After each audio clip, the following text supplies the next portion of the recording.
Hey everyone, I'm Ray Belli, and this is Words for Granted, a podcast that looks at how words change over time. If you value this podcast as a free and independent educational resource, you can support the show by making a monthly donation at patreon.com/wordsforgranted. You can also make a one-time donation at paypal.me/wordsforgranted. I'd like to thank Danielle, Amelia, Anton, and Janica for their recent contributions. And with that, let's get on to today's episode, part 5 in a series on the etymology of food words. This time, we'll be looking at the etymologies of the words for our 3 main meals of the day: breakfast, lunch, and dinner. But before we look at these meal words individually, I'd like us first to consider the word meal because its history is fascinating unto itself. The dictionary defines meal as any of the regular occasions in a day when a reasonably large amount of food is eaten, such as breakfast, lunch, or dinner. Meal can also refer to the actual food eaten during breakfast, lunch, or dinner. This relationship between a meal and a regular time of day is at the heart of the word's etymology. While I myself tend to think of a meal more as the actual food eaten during meal time, meal was originally more of a time word. You could even call it a math word. If we trace meal all the way back to Proto-Indo-European, the earliest Indo-European language first spoken about 5,000 years ago on the Eurasian steppe, then meal derives from the reconstructed root word meaning to measure. This root word is reconstructed because Proto-Indo-European was spoken before the invention of writing systems, so linguists have to extrapolate based on observable linguistic trends found in the extant Indo-European languages in order to reconstruct the vocabulary of this lost mother tongue.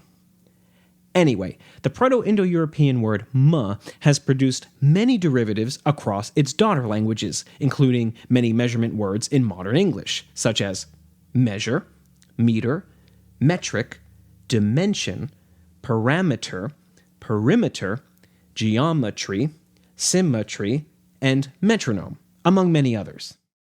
This family of genetically related words makes the cognate word meal seem like the odd one out. As it turns out, there's actually a good reason why meal is the anomaly. The measurement words I just mentioned, like meter, metric, etc., mostly derive ultimately from Greek. This bulk of Greek words passed into Latin, from Latin they passed into French, and from French, these words passed into Middle English after the Norman French invasion of England in 1066.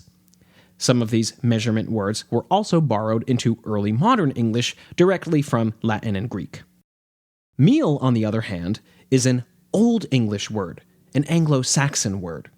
The word meal predates the Norman French invasion, and therefore it also predates the emergence of this aforementioned family of measurement cognates in English.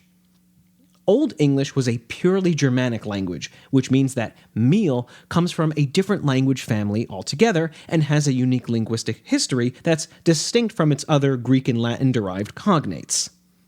In Old English, meal, or mile, originally meant measurement, and as we're about to see, it was a widely used and highly versatile word. Mile was used to measure things like time, distance, seasons, and recurring occasions, like meals. Thanks to an Old English figure of speech called a kenning, which is a kind of poetic compound word with a metaphorical meaning, mile frequently appears as a compound-forming element in the Old English corpus. In my approximation of Old English pronunciation, here are a few examples. Mile chiaru, literally time care, meant the worries or troubles of the day and age. Mile daig, literally time day, meant an appointed time of the day. Mile geschaft, literally time destiny, meant fate.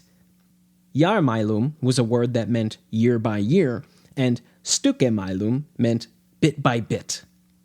While the Old English word Stückemilum has long since died out, we do have a similarly constructed word in modern English. That is piecemeal. The meal in piecemeal is indeed the same meal that we've been discussing, the same meal as in the meals we eat. But piecemeal is actually not a kenning that's survived from Old English. Piecemeal is a Middle English expression that emerged during the 1300s. At that time, meal was still in use as a general time word, so the phrase would have been literally understood as one piece at a time. But since the word meal is no longer used to measure time, this literal sense is lost on us today. The less common compound, inch meal, which dates back to roughly the same time period, follows a similar semantic logic. In spite of the richness of its historical usages, the only sense of meal that has survived today, aside from piecemeal, is the meal associated with food. The reason that meal's more measurement-oriented senses died out is due to Latin's role as the language of education in Western Europe. Measuring things with precise and specialized vocabulary falls under the domain of mathematics, which is something that would largely have been taught in Latin. Again, many of these measurement words were originally Greek, but they were borrowed into Latin and Latinized over time. Now that you know the word meal's early history as a measurement term, it may not surprise you to learn that meal, as in the edible part of ground grain, like cornmeal, is not etymologically related to the meal that refers to breakfast, lunch, and dinner. It's a bit coincidental, since you could eat meal as a meal. This sense of meal pertaining to ground grain derives from the Old English word melu, meaning to grind. Now that we've discussed the etymology of meal, let's turn to the three meals themselves: breakfast, lunch, and dinner. But we're not going to look at them in that order. Let's start with dinner. Dinner was borrowed into English during the 14th century from French. The French word dîner ultimately comes from the vulgar Latin word desunare, which comprises the prefix dis, meaning opposite, and the verb unare, meaning to fast. The opposite of fasting is eating, or you might say disfasting, or breaking your fast. In other words, break fast. Yes, so this means that etymologically, dinner and breakfast actually mean the same exact thing. But given the modern sense of dinner, this doesn't seem like a totally logical etymology, since dinner doesn't actually break the previous night's fast. Presumably, before one eats dinner, the third and main meal of the day, one has already eaten a previous meal. Well, dinner wasn't always the third meal of the day, but it does have a long history of being the main meal of the day. Over the last several centuries, the time of day at which people eat their main meal has gradually shifted, and with it, so has the meaning of dinner. In Western Europe during the medieval period, whether you were a peasant or a nobleman, you would have eaten the main meal of the day, called dinner, during the time frame now occupied by lunch. Based on dinner's etymology, which again ultimately goes back to vulgar Latin, we can assume that the word originally referred to a meal eaten even earlier in the day, probably during the time frame now occupied by breakfast. Eating the main meal of the day at around noon would not have felt as early to our ancestors as it does to us today, and that's because people used to wake up much earlier than we do now. By the crack of dawn, the average peasant was out of bed and off to work. And why was that? Simple. They didn't have light bulbs. So after sundown, it got really dark, both inside and outside, and you can't do very much of anything when you can't see what's right in front of your face. So thank you, Mr. Edison. Of course, there were candles and oil lamps, but they were expensive and reserved for special occasions.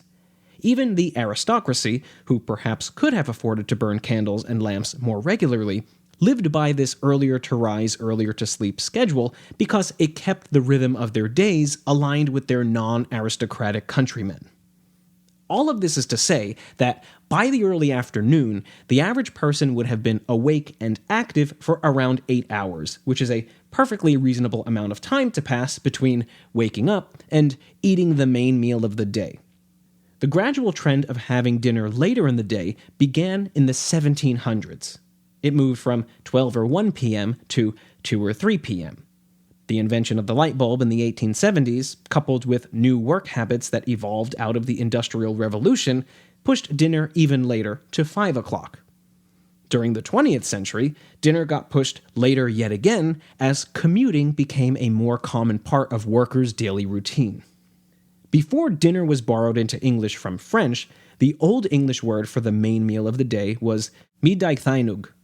Middagtheinug literally meant midday service, implying a service of food in the middle of the day, which makes sense given the fact that Old English was spoken even earlier than Middle English.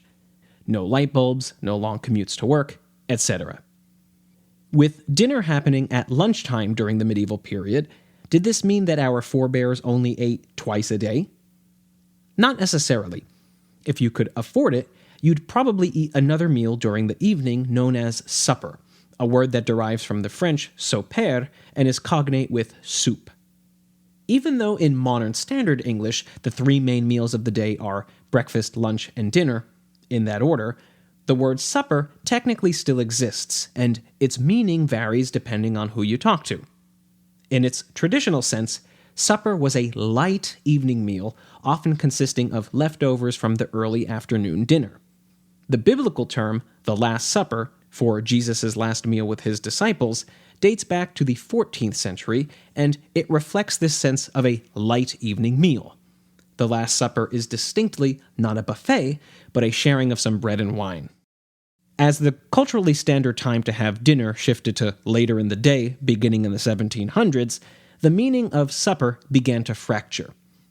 Today, for some British working and middle-class families, supper is used to refer to the informal dinners eaten daily among one's family, while dinner is used to refer to a meal held at a more formal gathering. This sense of dinner as something distinctly formal still exists today when we refer to Thanksgiving and Christmas dinners that don't necessarily happen at dinner time. For other British English speakers, supper is merely a late dinner. In America, supper and dinner are basically synonymous. This was particularly true in the early 20th century, though the usage of the word supper has been experiencing a rapid decline in recent decades. Without any data to back this up, my gut tells me that most Americans under the age of 50 don't really use the word at all. This very well may be true of most English speakers around the globe. Strangely, to me, my mother, who is an Italian-American woman in her mid-60s born and raised in New Jersey, uses supper to mean dinner pretty often. According to my research for this episode, in certain regional dialects throughout America, Canada, and Britain, the word dinner still can refer to a midday meal. Now, if you happen to use these words dinner and supper in non-standard ways or have anecdotes about people who do, shoot me an email at wordsforgranted@gmail.com or DM me on Twitter and let me know, because I'd love to hear your insights and possibly share them on the next episode. So, now that we know that dinner is an anglicization of a Latinate word that literally meant breakfast, you might be wondering where the word breakfast came from. The elements of breakfast, break and fast, are Germanic, suggesting that it's a calque, or a loan translation, of the French disner, which again ultimately comes from the Latin desunare. Breakfast is first recorded in the written record during the mid-1400s, a century after the emergence of the word dinner. In Old English, breakfast could be called by several words: morgenmete, undermete, and dagmete, all of which meant morning food or day food. As we all know, there's a discrepancy between the pronunciation of the verb break and the brek in breakfast. Have you ever wondered why? This is a byproduct of the Great Vowel Shift. In short, the Great Vowel Shift was a series of sound changes that took place between roughly 1400 and 1700 that affected the pronunciation of the English long vowels. Now is not the time to get into the technical aspects of why, but there are a handful of words from Old English that have survived into modern English where the vowel is long, but when that word with a long vowel is part of a compound, the vowel is short. For example, Christ and Christmas, holy and holiday, wild and wilderness, and of course, break and breakfast. There are others too, but I think you get the idea. Neither the long nor short vowels in these words are identical to their original Old English pronunciations, though the short vowels are slightly more conservative. For a very detailed overview of the Great Vowel Shift in podcast form, I suggest checking out the most recent episodes of Kevin Stroud's great History of English podcast. So this brings us lastly to lunch. Since dinner began to shift from a midday meal to an evening meal beginning in the 1700s, it makes sense that lunch, the new midday meal, is also a relatively new word. According to the Oxford English Dictionary, the earliest attested usage of lunch as a mealtime word dates to the 1780s, and it wasn't until the mid to late 1800s that the word became widespread in the sense used today. Technically, lunch is a shortening of the word luncheon, the latter of which first appears in the written record in the late 1500s. The etymology of lunch isn't well documented, and that's probably because it started off as a slang word. One common theory derives lunch from lump, while another derives it from the Spanish loña, meaning slice. The semantic logic behind these etymologies isn't clear until you learn that the earliest sense of luncheon actually referred to a lump of cheese or bread, not a main meal per se. The jump from lump or loña to the form luncheon was probably influenced by the Middle English word nuncheon. Nuncheon derives from the Middle English words non, meaning noon, and schench, meaning cup, and it referred to a light midday snack or refreshment, typically comprising cheese, bread, and beer. Note that these words come from a purely Germanic lineage. In certain British dialects, nuncheon has remained in use to this day, though the word is largely unknown to much of the English-speaking world. I myself had never heard of it before researching this episode. The earliest attested usage of luncheon as a meal word dates back to the mid-1600s. Interestingly, from the 16th through 19th centuries, luncheon was considered a feminine meal. It was prepared by women for women while their husbands were out at work. Often it comprised leftovers from the previous day's dinner, just as supper did. As I've already mentioned, changes in technology during the 19th century disrupted traditional meal times and forced new work schedules to develop, so many industrial employers would send their workers home to have a light midday meal, aka lunch, with their wives. As working men began taking job opportunities farther and farther from their homes, it resulted in the necessity of workers to bring portable lunches to work. It also resulted in a boom of chop houses and diners nearby industrial facilities to feed the working class during their lunch breaks. All right, I hope you enjoyed today's show. Again, one more reminder that if you're a regular listener and want to support this podcast, you can make a monthly contribution at patreon.com/wordsforgranted. You can also make a one-time donation at paypal.me/wordsforgranted. I also encourage you to leave a rating and review on whatever podcast player you use, because those really help the show grow, and they give me feedback about what I can do to make the show better. I'm on Twitter at @wordsforgranted and Facebook as wordsforgranted, and you can email me directly with questions, comments, and concerns at wordsforgranted@gmail.com. Okay, thanks everyone. I'll see you next time here at Words for Granted.